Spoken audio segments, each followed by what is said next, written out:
the only words that I know in French. So thank you for invitation, for inviting me to organize.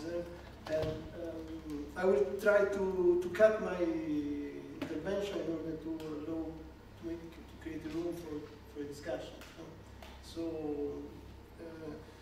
basically, my aim will be to present the rationale of the Recrire project, whose name is Representation of the Crisis, and Crisis or Representation of the Recrire project is a project granted in the framework Horizon 2020, and within the project is involved the new Bulgarian University, among other partners. It's a network of 16 partners around Europe, and the aim of the project is to understand if the crisis, the financial crisis, the socio-economic crisis of last years produced or not a very deep crisis of meaning, of sense, a kind of anthropological rupture in the way people is able to understand the world. So this is relevant, it's not an aim in itself, but to understand this is relevant in order to help policymakers to rethink the way of making policies in different contexts of policies, from health, education, and also, obviously, also to interpret phenomena. So the basic issue that they want to focalize on now is we produce the first results are not conclusive results findings because the project was started just last year. But however, first results tell something that could be of interest, also in order to interact with the topics and the issues that were raised before during the previous presentation. Basically, Recrire intends to analyze where and if and where, in which parts of Europe, there is a continuity of the cultural dynamics, what we call symbolic universes, or there is a deep change, what is scenario 2 in these slides. And from that, to draw strategic and methodological implications for policy making. Now, first result, I skip and I go to first results. First results are based on a survey who participated about more than 3,000 subjects. I want to show just a very basic meaning, a very basic finding, that is this one. So as you see, I'm skipping a lot of data.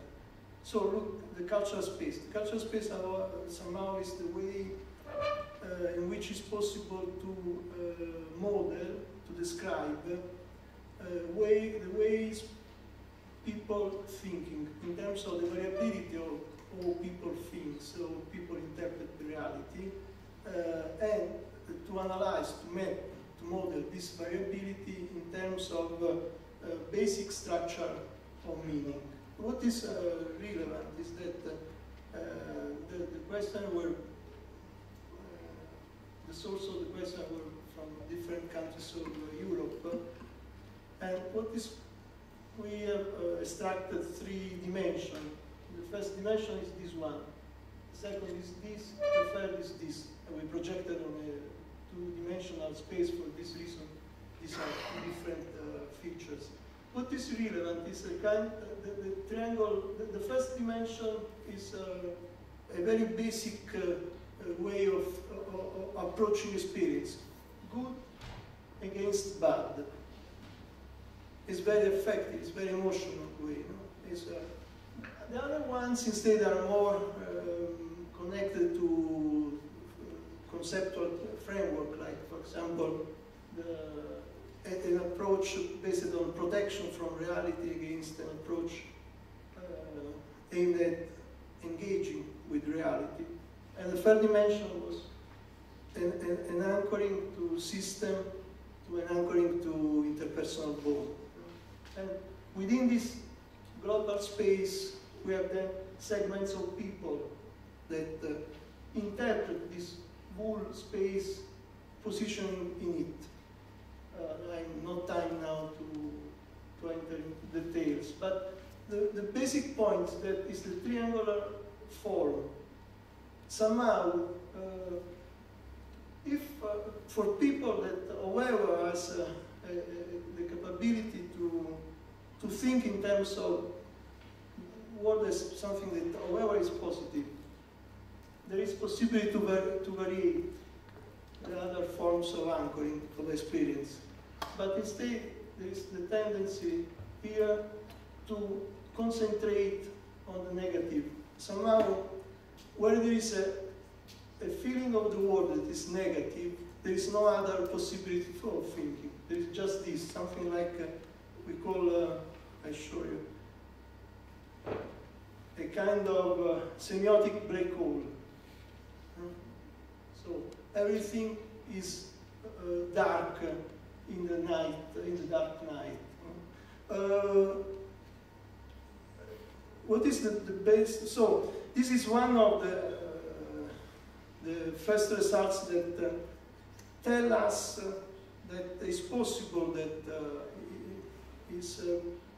there is data to say that the financial crisis is not only a financial crisis, an economic crisis, but it's also a crisis of the basic categories according to which we are able to interpret life. A kind of, as I read before, I listened before the reference to Gramsci, an ancient system is destroyed, but there is not another new system to anchor to. No? And for this reason, data show as in this kind of situation that people has to find a kind of new form of anchoring. It's not possible to stay without meaning. You have to find something to grasp to. No? And according to which data show, but also help us also to interpret some processes, because, and I'm going to conclude, we have some processes of this kind. First of all, the concreteness of the interpersonal bond. This is one of the main way people try to use in order to make sense to the world when no other possibilities of sense is possible. The other one is the presentism. So the presentism is to consider the immediate experience as having a meaning in itself. For example, the commitment on consumption is something like that. You know? There is no idea of future, no temporality. Life is just to be life as it comes. From another kind of anchoring is the cancellation of any kind of mediation. Just because what is relevant is the moment, is what happens. So all of them are strive, we can interpret them as strives to restore a relationship between action and word, when it's not possible to find representations in order to produce an image of the world, mediating the relationship between action and word.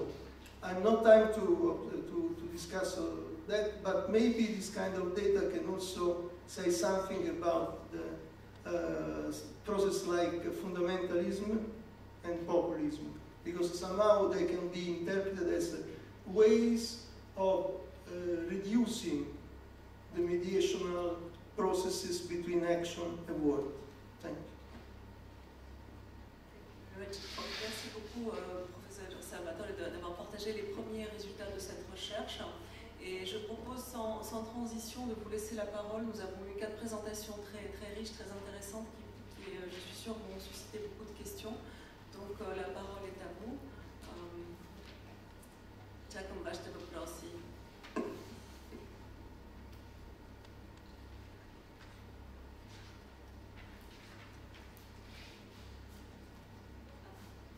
Anna?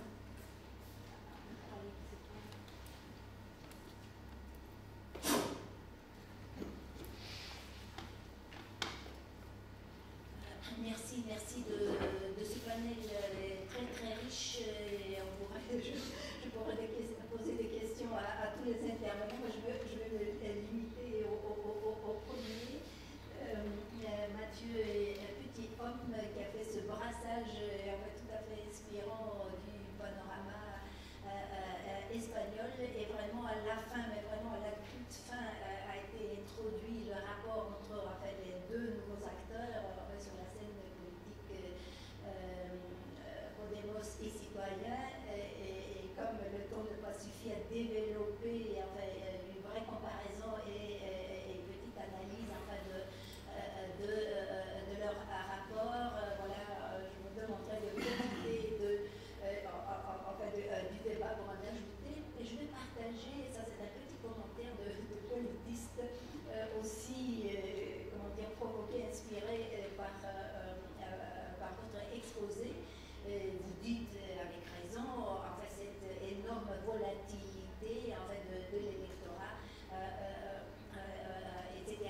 Et donc ça m'a fait penser à ce concept tout à fait classique en sciences politiques, appliqué tout à fait correctement aux réalités espagnoles, comme aux réalités grecques, comme à plusieurs autres scènes politiques en profonde transformation. Je me pose la question, ce terme, qui a l'air analytique et neutre, mais il y a quand même une petite connotation négative, je me dis, pour un système politique en pleine, profondément bouleversement et transformation, comme en Grèce, comme en Espagne. Bon, ce phénomène, il est tout à fait inévitable, donc il est, comment dire, il est positif dans le sens que c'est l'expression électorale du changement. Là, c'est une petite réflexion vraiment de politiste dont je me suis rendu compte en vous écoutant. On dit l'électorat est volatile, mais comment transformer le système de parti s'il ne l'est pas. Alors, merci pour votre commentaire. Alors, pour revenir un petit peu sur le premier point, donc par exemple le nouveau parti citoyen, dont en effet j'ai pas beaucoup parlé, mais qui est aussi un acteur important aujourd'hui en Espagne. Alors ce parti, en fait, il a une histoire assez distincte. Donc à l'origine, il a été créé en 2006 purement en Catalogne. C'est un parti donc historiquement catalan qui est né dans ce contexte régional comme en fait une volonté de refonder un petit peu un nationalisme espagnol dans un contexte catalan dominé par, à l'inverse, le nationalisme, le régionalisme catalan. Parce que au sein du mouvement nationaliste, disons, vous avez différentes variantes. Vous avez des partisans d'une autonomie plus forte, fiscale ou linguistique notamment. Vous avez des nationalistes, disons, qui veulent, au-delà de ça, refonder l'État espagnol, donc reconnaître, par exemple, la nation catalane en tant que telle. Et puis vous avez les indépendantistes, purs et durs, si je peux dire, qui veulent là séparer, sortir de l'Espagne contemporaine. Mais la Catalogne, comme le Pays Basque d'ailleurs, est une société en fait divisée, et il y a malgré tout quand même une partie de la société qui refuse l'indépendantisme, c'est une partie d'ailleurs quasi majoritaire en fait, mais aussi une autre partie qui refuse tout simplement l'autonomisme, c'est-à-dire la fuite en avant vers sans cesse plus d'autonomie Catalogne et qui veut bien rester dans l'Espagne. Alors cette composante, disons, espagnoliste, si on peut dire, elle est historiquement minoritaire en Catalogne. Elle a été profondément délégitimée par le régime franquiste, puisque en fait, la répression de la dictature franquiste a surtout touché, bien évidemment, les Basques et les Catalans, ce qui explique que le nationalisme espagnol, si je peux dire, les défenseurs de l'unité de l'Espagne en Catalogne, sont quand même assez minoritaires. Mais malgré tout, voilà, il y a quand même des secteurs de la société qui le soutiennent, notamment au sein de la petite bourgeoisie, notamment au sein des descendants de migrants issus d'autres régions de l'Espagne, qui sont présents en Catalogne.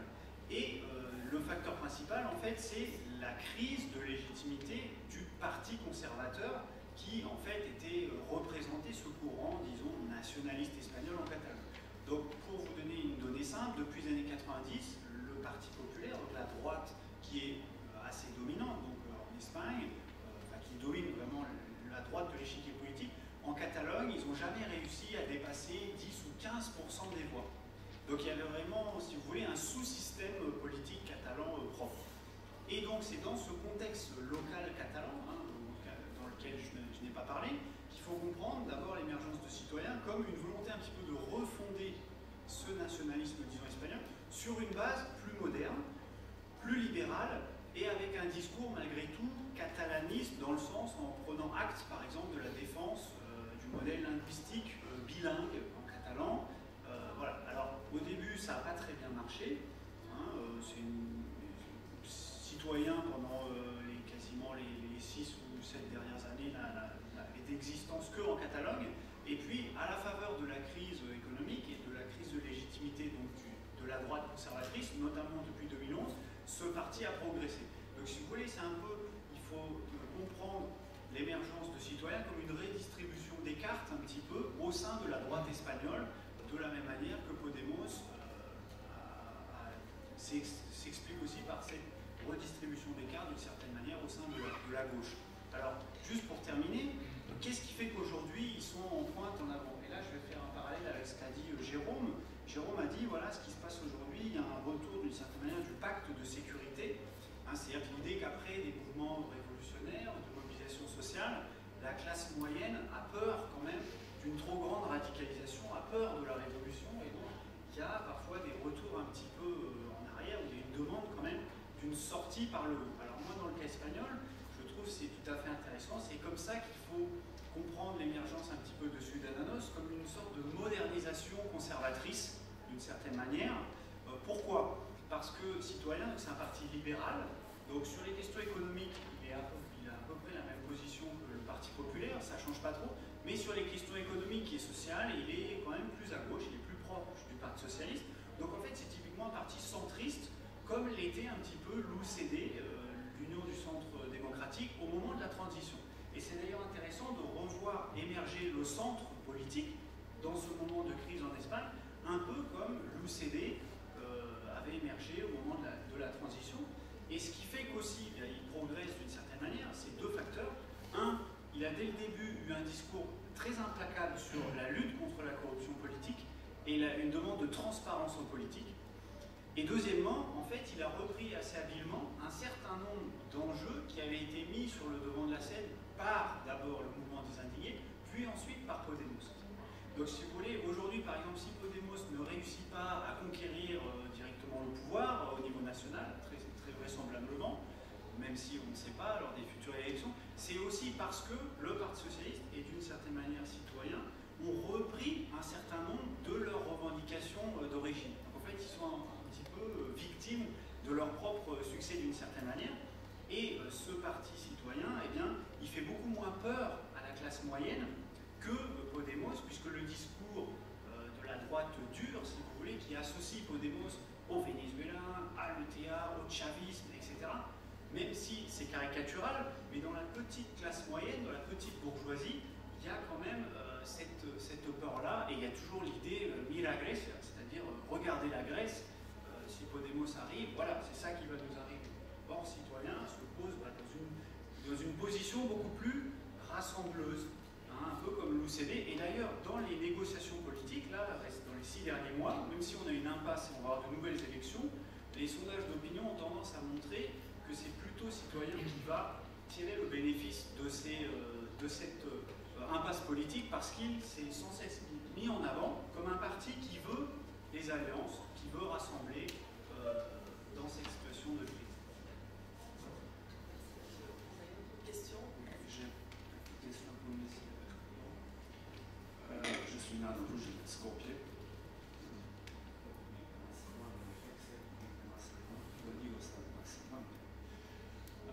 Ma question concerne la question de la spontanéité de la révolution arabe. Je ne suis pas un croyant des théories de complot, etc. Mais je me souviens en 2003, le secrétaire d'État de la Défense des États-Unis, M. Rumsfeld, à Colorado Springs, il a développé l'idée de grande Moyen-Orient, où il a fait une parallèle entre l'Europe de l'Est, c'est-à-dire les révolutions en velours et les changements, et puis donc encore un point comme que vous avez mentionné, comment trouver une connexion entre l'Europe de l'Est et le monde arabe, et puis le futur réforme dans le monde arabe. Donc, est-ce que vous croyez que c'était vraiment une révolution spontanée, complètement autochtone, initiée par le peuple arabe, ou il y avait une aide de l'extérieur, quelque chose qui a poussé le changement? Merci. On a encore une deuxième question. Moi, je dis pas, je sais pas si c'est Цигай, или просто выходит на сайт.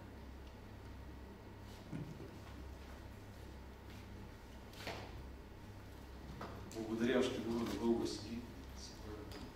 Съжалявам, не зная френски. Бих могъл на английски, но не съм убеден вие дали ме разбирате. Аз ще преведа на английски. Да. Борислав Сандов се казвам, съпредседател съм на Балканските зелени. Да си призная, малко станах разочарован, че не чух нито веднъж думата зелени. Предвид, че в този преход, който обсъждаме, всъщност зелените бяха авангарда в началото, първопробивниците на политическото статукво и като реакция на кризата на политическото представителство. Всъщност ние продължаваме да виждаме тези процеси вече по-задълбочени. Аз преди 2 дни се връщам от Каталуния, в Барселона, където прекарах една седмица в покана на община Барселона. Там, вероятно знаете, че зелените са част от управлението, имат своя депутат, каталунските зелени хора. И определено работят с Подемос и с новите политически проекти, не като част от статуквото, което трябва да преглътне тази коалиция, по-скоро като първопробивници, които както в Испания, така и на други места освободиха пространство за разбирането за гражданско участие чрез политическа форма. Всъщност като едни несистемни или антисистемни за времето си субекти, освен техният пробив, се случва и едно такова освобождаване за новопоявяващи се субекти в последствие. Също така, ако ще се радвам да получа някакъв коментар и на последните процеси, които се случват и в Полша с КОД, там зелените имат много сериозно участие, и в България, и в Румъния, въобще реакцията на кризи, които на първия момент изглеждат като не политически, но всъщност те обхващат изцяло обществено-политическия живот, свързани с климатични промени, с много други казуси, които са глобални кризи, които неминуемо влияят в тези процеси. Как виждате и тяхното проявление, защото аз мога да говоря много, но не бих искал да е по-скоро коментар и въпрос за това как авангарда преди тези 25 години вече е част от статуквото, но там вече статуквото не е проблем. Като Австрия, където сега зелен ще бъде на балотаж и е вероятно да бъдем свидетели на първия зелен президент в Европа, директно избран, защото в Латвия е назначен по-скоро правителството. както и в Германия, в Баден-Вюртембург, където едно от първите моменти за пробив именно следствие на политическа криза на представителството, което в момента също с управлението, но където също и няма тези процеси, които ги виждаме по-скоро в периферията на Европа, а вероятно и ще можем да ги откроим в последствие и в Северна Африка и Източна Европа, така както ги открояваме днес за времената за след падането на желязната завеса, където и в България и на много други места именно такива зелени групи бяха отново авангарда и първопробивниците. Благодаря. Благодаря. Има ли още един последен въпрос? Предлагам после да отговорим. Je vous propose s'il y a une dernière question de la prendre maintenant et sinon on passe directement et on pourra bien sûr poursuivre les discussions au moment de la pause. Jérôme, est-ce que tu souhaites commencer?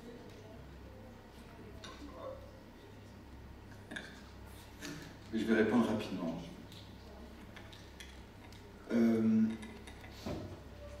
Bon, il a été question des Verts ce matin, parce qu'on a fait référence à l'Autriche, justement. Et s'agissant par exemple de l'Europe centrale et orientale, et en particulier de la Pologne, je comprends votre positionnement, mais il faut reconnaître que les Verts ne jouent qu'un rôle extrêmement minime dans ce pays depuis la transition, et qu'on n'a pas vu émerger du tout en Pologne, en tout cas un parti vert, que vous appelez de vos voeux, mais j'espère qu'un jour cette émergence interviendra.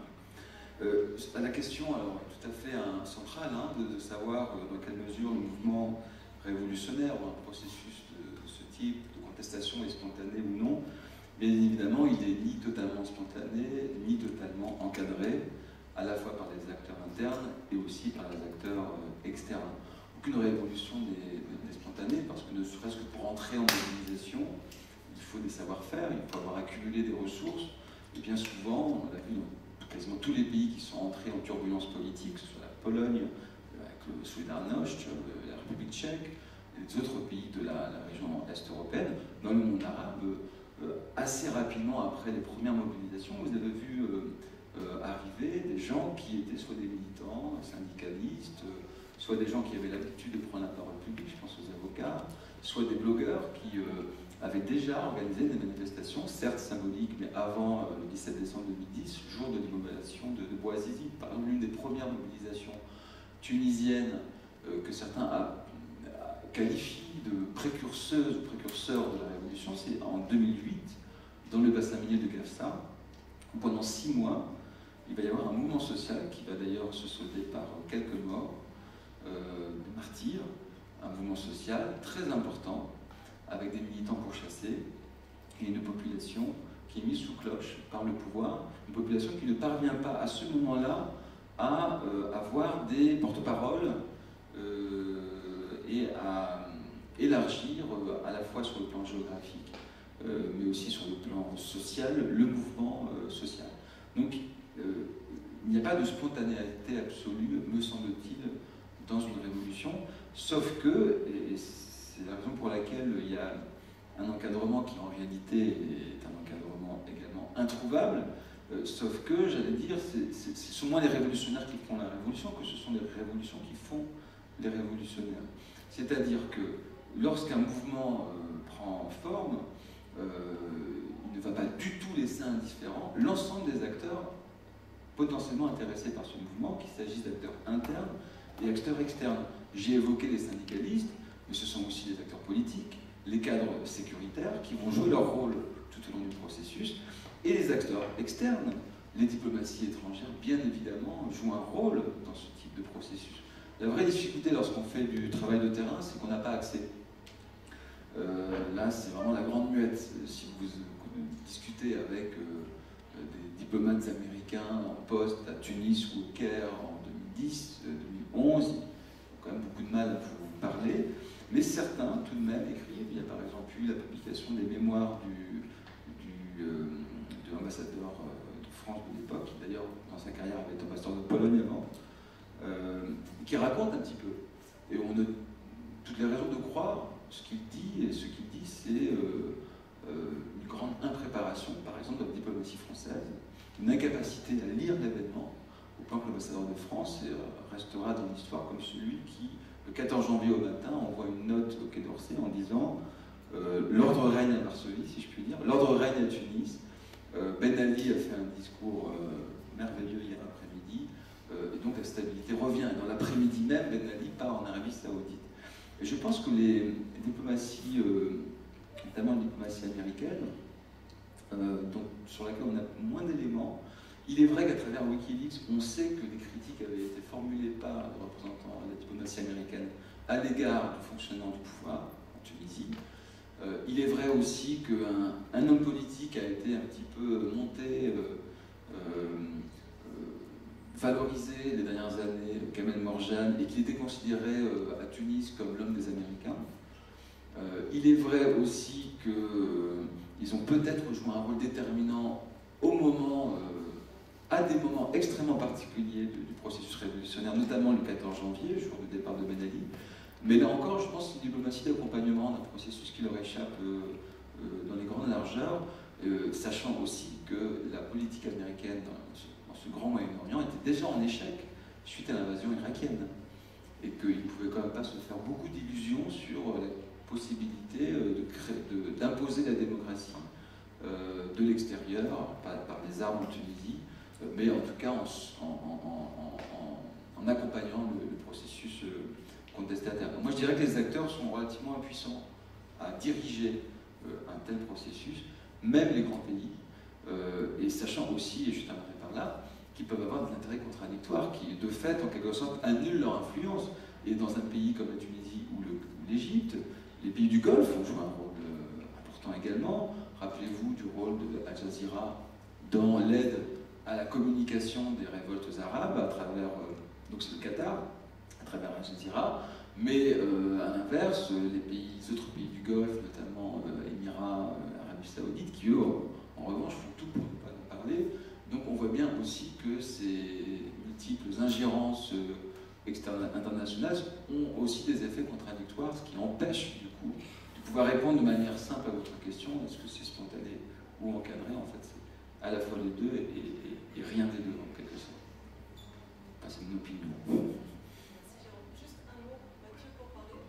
Alors, je voulais juste donc, répondre un petit peu à l'intervenant sur les verts en Europe. En effet, c'est une thématique qu'on n'a pas trop évoquée, mais alors, en effet, vous avez raison de dire, dans les années 80, il y a eu un moment historique où les Verts ont incarné le discours sur la régénération démocratique, l'idée de mettre en place des partis avec un fonctionnement plus horizontal, la démocratie participative, et aussi une préoccupation plus forte pour les questions écologiques. Ça, c'est l'exemple allemand qui, si on veut comprendre comment les Verts ont bien réussi, on regarde l'Allemagne. Ce qui s'explique par un certain nombre de facteurs. D'abord des mouvements sociaux très forts dans les années 80 contre le nucléaire en Allemagne, et puis ensuite une structure d'opportunité favorable avec un mode de scrutin qui leur a permis d'abord de conquérir des positions de pouvoir au niveau local, puis ensuite au niveau national, et puis aussi dans le jeu politique allemand, un positionnement assez centriste qui leur a permis de faire des alliances tant avec la gauche classique, mais aussi quelquefois avec les libéraux. Et donc en Allemagne, ça a assez bien marché. Alors, dans les autres pays d'Europe, on a aussi des partis verts. Moi, ce que je vois, c'est dans l'explication des réussites ou des difficultés de ces partis, il faut vraiment avoir une analyse, comme dirait Jérôme, contingente. Parce qu'il y a vraiment des différences très fortes entre les pays. Si on voit, par exemple, en France, on a eu le même mouvement à partir des années 90, mais ça n'a jamais véritablement débouché, peut-être à part au moment de la gauche plurielle, en 97 et au début des années 2000, parce que les Verts en France sont un parti très élitiste, très politicien, avec des gens qui veulent avant tout des positions de pouvoir, et aujourd'hui c'est un peu ça qui les lamine, parce qu'ils ils ont des difficultés internes tout le temps, et ils ne séduisent plus véritablement l'électorat. Et puis aujourd'hui, moi, pour ce que je peux parler, que je connais mieux, l'Europe du Sud, il faut bien voir que la crise économique de 2008 et tout le cycle politique qui est le nôtre aujourd'hui, c'est un cycle où les questions économiques sont redevenues véritablement la préoccupation principale des citoyens. Donc ça explique, à mon sens, que par exemple au Portugal, en Espagne ou en Grèce, dans cette configuration propre à l'Europe du Sud, qui est très différente des autres parties de l'Europe, mais c'est surtout la gauche, disons, alternative, ou des partis donc, de droite plus centristes, qui ont tiré le bénéfice, en fait, qu'il il est vrai, les Verts auraient pu tirer le bénéfice de cette situation, mais ne l'ont pas fait. Et d'une certaine manière, j'irai plus loin, vous avez bien dit, les Verts sont aussi d'une certaine manière victimes de leur succès, parce qu'en Europe du Sud, ils n'ont jamais véritablement réussi à percer, à part dans des cas que vous avez bien évoqués, hein, en effet en Catalogne, par exemple, les Verts, donc il y a un parti institué qui joue un rôle depuis déjà de nombreuses années, qui sont au gouvernement régional, mais vous avez noté aussi que les Verts, en Espagne, ils sont présents quasiment que en Catalogne, très peu dans le reste de l'Espagne. Il y a un parti qui s'appelle ECO, qui existe en effet, mais qui peine à trouver des soutiens, donc il a stratégiquement, il s'est allié avec Podemos, hein, je pense que c'est une bonne idée, mais si vous voulez, il a un peu manqué le train de l'histoire, dans le sens où au moment où il aurait peut-être pu émerger, tirer les bénéfices, grâce à reprenant ses revendications de démocratie horizontale, démocratie participative, etc., c'est un autre acteur qui l'a fait pour lui. Et donc, d'une certaine manière, les Verts sont aussi victimes de leur succès, parce qu'on le voit, par exemple, dans les exécutifs locaux, en effet, il y a des préoccupations écologiques. Si vous voyez à Valence, que fait les nouveaux exécutifs locaux, qui sont des gouvernements tripartites, entre Podemos, PSOE, et un parti nationaliste valencien, et il y a une composante de Verts aussi.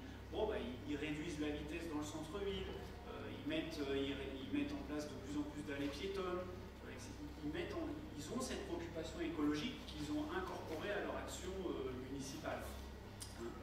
Mais, et ça sera ma conclusion, moi je pense que s'il y a un endroit en Europe où les Verts pourraient véritablement le plus progresser, à mon sens, c'est ici, dans les Balkans, en Bulgarie, en Roumanie, ailleurs. Pourquoi? Parce que ici, on a la structure d'opportunité favorable, qui est l'ampleur massive de la corruption politique, qui fait que si un parti arrive avec un discours véritablement de régénération démocratique, de transparence en politique, de lutte contre la corruption, etc., il pourrait, à mon sens, trouver des soutiens électoraux et avec un positionnement qui serait, comme le font les Verts en Allemagne, plus transversal, centriste et attirer quand même à la fois les élites urbaines de Sofia ou d'autres villes moyennes de Bulgarie, mais aussi au-delà, peut-être. C'est peut-être ça que vous allez faire demain.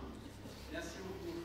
Merci beaucoup, 4 intervenants. Je propose sur cette perspective stimulante de poursuivre notre discussion à l'extérieur. Je vous donne rendez-vous à 14h30 pour la suite de nos travaux. Merci beaucoup. À 14h30. Oui, c'est ça, oui, effectivement. Donc, essayons de revenir ici à 14h30. Je sais qu'on est sur un petit peu de retard, mais je vous demande de faire l'effort de déjeuner assez rapidement pour qu'on ne puisse pas prendre trop de retard dès le début de l'après-midi, qui va être long, mais intéressant.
Thank you.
Да.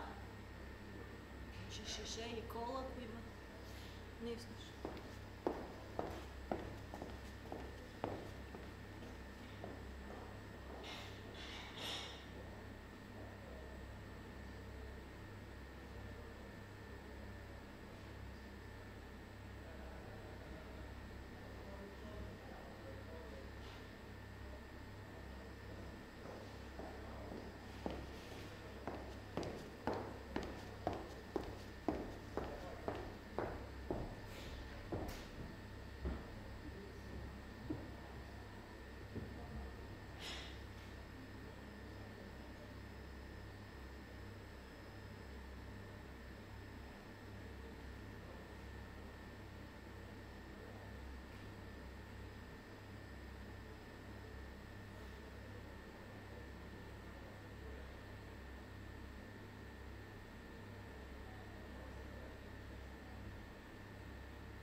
колеги, всички, които продължават участието си в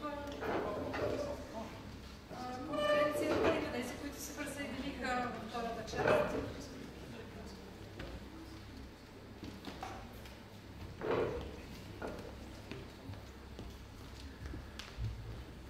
Като изчаквам всички панелисти.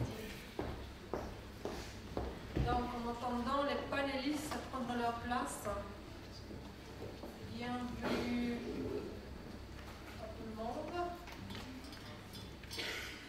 Un troisième panel aujourd'hui, intitulé Les crises, les populismes et les radicalismes. On a 4 intervenants, on est 5 intervenants, car la seconde communication va être présentée par 2 collègues, mais j'ai vraiment le plaisir d'inviter le professeur Anton Yodorov avec son intervention sur le sujet radical versus populiste, la crise des étiquettes politiques. Merci Katia, j'ai préparé mon intervention en français, donc je vais parler en français. Et j'espère que ça va plutôt faciliter la traduction. On a 15 minutes, c'est ça? On veut plus? Non? 15? Bon.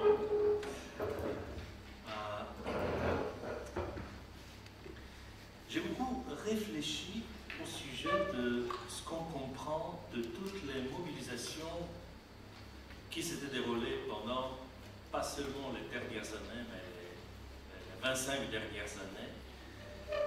J'ai lu aussi pas mal d'interprétations de ces crises, de ces mobilisations, des explications diverses.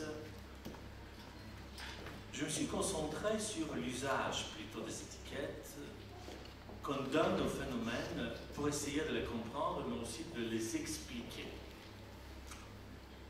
Et donc, l'usage de ces étiquettes politiques démontre aussi une crise. La crise qui accompagne en fait la panne de ce qu'on appelle l'offre politique. J'aime pas cette métaphore du marché quand on l'utilise par rapport au phénomène politique, mais l'offre politique fait penser à tous ces acteurs, dans la plupart des cas, acteurs des élites politiques qui s'adressent au large public, à l'audience, pour demander son soutien. C'est ce qui se passe. Et ce qu'on appelle, et ce qu'on continue à appeler aussi démocratie représentative. Voilà. Un des étiquettes utilisées le plus souvent ces dernières années, c'est l'étiquette de populisme. Il y a énormément d'écrits sur le populisme. J'ai écouté ma collègue Anna Kristeva qui travaille davantage sur le populisme politique.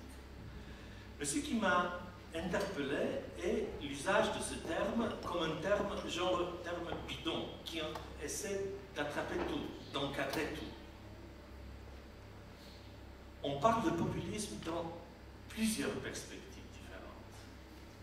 C'est le synonyme, par exemple, d'une extrême droite nationaliste et xénophobe, eurosceptique et souvent raciste, anticapitaliste dans le discours, mais antisocialiste et antilibéral de même. On parle de populisme pour désigner aussi des gouvernements ultra-conservateurs tels en Russie, Pologne, Hongrie, qui éliminent pratiquement l'opposition libérale et socialiste, qui prétendent représenter le peuple entier. Souvent par un discours nationaliste, eurosceptique et ethnocentré. On utilise populiste aussi pour désigner les partis et les chefs politiques qui donnent des promesses irréelles dans des situations financières difficiles, comme ceci se passe en Espagne, en Italie ou en Grèce. On désigne de populistes des partis comme Syriza, les 5 étoiles de Grillo en Italie, ou même Podemos. Tout à l'heure, notre collègue nous a rappelé ceci. Enfin, populiste signifie tout ce qui est opposé à un consensus politique plus ou moins existant entre les partis dits traditionnels sur quelle question? Sur la question du capitalisme tout ce qui semble être une critique radicale, là j'introduis mon second terme, radical, du capitalisme